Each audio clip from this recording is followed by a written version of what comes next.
რუსულად ნაშონ ფულს იცავთ როგორც კორუმპირებული ქურდი და რამდენჯერ მithქვამს რომ სათამაშო ბიზნესში გაქვთ წილი არც ამაზე არ გამოძიება არ დაგიწყიათ სამშენებლო ბიზნესებში გაქვთ წილი გაირკვა რომ თავდაცვის ყოფილ მინისტრს აზარტული თამაშებიდან 800,000-ზე მეტი ლარი აქვს მიღებული. მთავარ კრიტერიუმს აკმაყოფილებ თქვენი ბიოგრაფია წავიკითხე და ქართულ ბანკში მუშაობდით 2004 წელს პოლიტიკური ბარათების მომსახურებოდა დამუშავების დეპარტამენტის ხელმძღვანელი იყავით და მე პირად ბანკირიც ბრძანდებოდი და დეკლარაციაში რომ ჩაწერეთ რომ 62,000 ლარი გაქვთ შემოსავალი და სესხით გასავალი 55,000 ლარი არა 300-400 ლარად ცხოვრობთ 5 შვილი გყავთ ღმერთმა გამრავლოთ და კარგად გიმყოფოთ გვატყუებთ ყველას რომ 400-500 ლარად ცხოვრობთ თავი თქვენს მეუღლე შემოსავალი დეკლარაცია თქვენში ავსეთ და იქნებ ვინმეს გადაახედოთ იმიტომ რომ პირდაპირ წერთ რომ კორუმპირებული ხართ გამორიცხულია რომ 400-500 ლარად ცხოვრობდეთ ეჭვი მაქვს 1,200 ლარიანი მინიმუმ პიჯაკი გაცვიათ.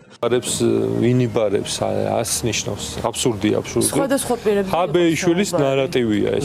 აუდიტორის თქმით 2015 წლამდე ჯუანშერ ბურჭულაძის ოჯახი სტაბილური შემოსავლის რეჟიმში ცხოვრობდა, თუმცა მინისტრის პორტფელის მიღებისთანავე სურათი რადიკალურად შეიცვალა.